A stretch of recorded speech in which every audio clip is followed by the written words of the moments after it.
Nakita mo ba yun?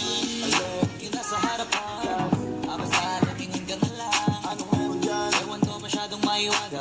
Sobrang inis ka kaya ang daming humahanga. Kaya malapitan ka na sa nabi yun.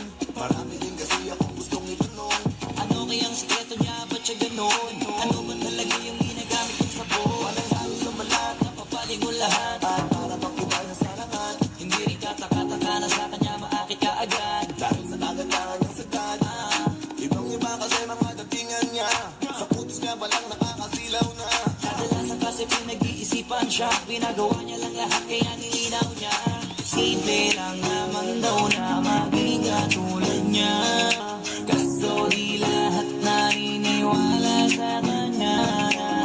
Isa lang ang dahilan kung bakit last right ang kanyang ginagamit. Kaya pala iba datingan niya. Sa kinis ng balat ay masisilaw pa.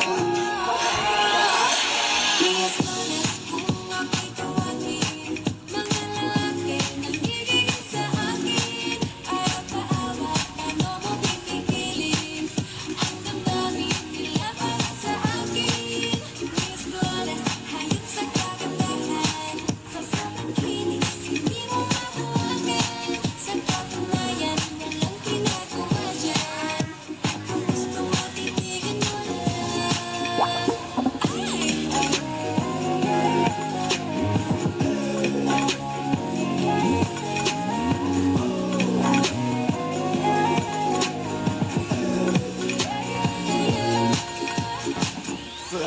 Grabe ang puti niya, swabe pag nakita. Pamangakap pati sa kinangit ang biliga. Iisip mo na tila, magawa dahil para siya maniga. Putis labanos ayos, tapos halos na kanyang hindi makita. Hindi ko din alam kung bakit, pero baka maglaway ka lang kapag siya ay nakita. Pulis Pilipino na Pilipina, kahit silipin mo sa social media.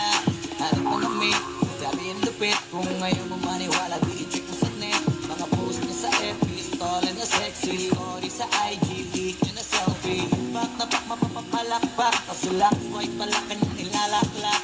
Simple lang naman daw na maging katulad niya. Kaso di lahat naniniwala sa kanya.